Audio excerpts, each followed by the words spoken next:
26 পশ্চিমবঙ্গে বিধানসভা ভোট 2025 শেষ দিনে অমিত শাহের দিল কি বাত। সায়েন্স সিটির কর্মী সভায় তাঁর হুঙ্কার, বাংলায় এবার বিজেপি সরকার করবে।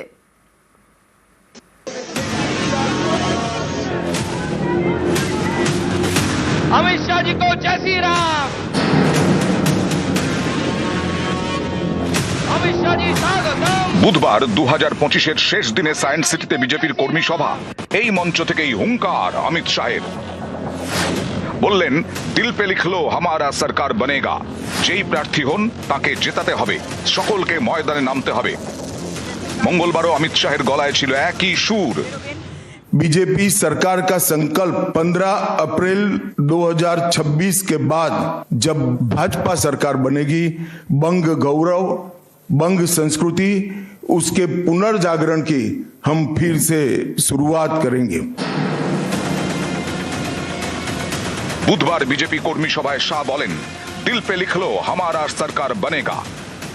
উনি এবারে পশ্চিমবঙ্গ জয়ের মন্ত্র নিয়ে এসেছিলেন, সে মন্ত্র তিনি আমাদের দিয়ে গেছেন। ওনার কথা উনি খুব মন থেকে বলেন এবং প্রধানমন্ত্রীজিও তাই। ওরা খুব অন্তর থেকে কথা বলেন এবং এমনি এমনি কিছু বলার জন্য বলেন না। দিল পে লিখো ইস বার হামারা সরকার।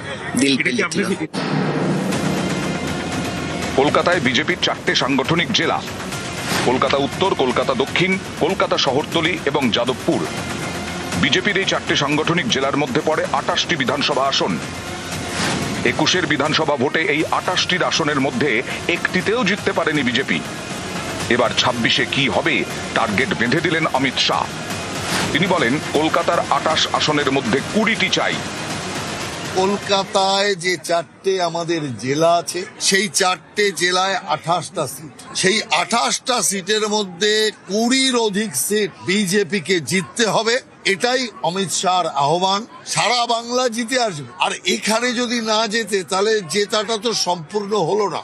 আর এই বাংলার জেতাটা শুধু বাংলা সরকারের পরিবর্তনের জন্য নয়, সারা দেশের পক্ষে একটা গুরুত্বপূর্ণ অধ্যায়। সায়েন্স সিটির মঞ্চ থেকে অমিত শাহ বলেন, পশ্চিমবঙ্গে দুটো জিনিস ভয়ঙ্কর, একটা অনুপ্রবেশ আর একটা দুর্নীতি। কলকাতাও নিরাপদ নয়। দিনে দিনে অনুপ্রবেশকারীদের দাপট বাড়বে, তখন আপনারা বিপদে পড়বেন। এই অবস্থা থেকে বাঁচতে হলে সরকারকে উপড়ে ফেলতে হবে। অনুপ্রবেশ এবং দুর্নীতি নিয়ে বাড়ি বাড়ি প্রচার করতে হবে।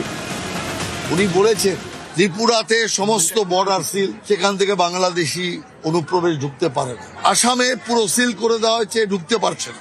একমাত্র পশ্চিম বাংলায় 380 কিলোমিটার এরিয়া যেখানে তৃণমূল কংগ্রেস বেড়া দিতে দিচ্ছে না, সেইখানে দলে দল অনুপ্রবেশকারীরা ঢুকছে। সেই কারণে আপনারা প্রতিজ্ঞা নিন যে আজ থেকে কাউন্টিং পর্যন্ত আপনারা পুরো জমিতে বসে লড়াই করবেন, এক চুলো জমি ছাড়বেন না।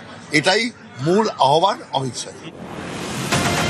সায়েন্স সিটির আগে এদিন সল্টলেকের হোটেলে দলীয় সাংসদ এবং বিধায়কদের নিয়ে সভা করেন অমিত শাহ। সেখানে তার বার্তা, একাধিক বিধায়কের আসন বদল হতে পারে। টিকিট পেতে আগামী 2 মাসে যোগ্যতা প্রমাণ করতে হবে। নিজের এলাকায় বিধায়কদের আরো বেশি কাজ করতে হবে। সপ্তাহে অন্তত 4 দিন বিধানসভা এলাকায় থাকতে হবে বিধায়ককে। সপ্তাহে অন্তত 5টি পথসভা করতে হবে। বিধায়ককে সামনে রেখেই সকলকে ঝাঁপাতে হবে। নিউজ 18 বাংলা।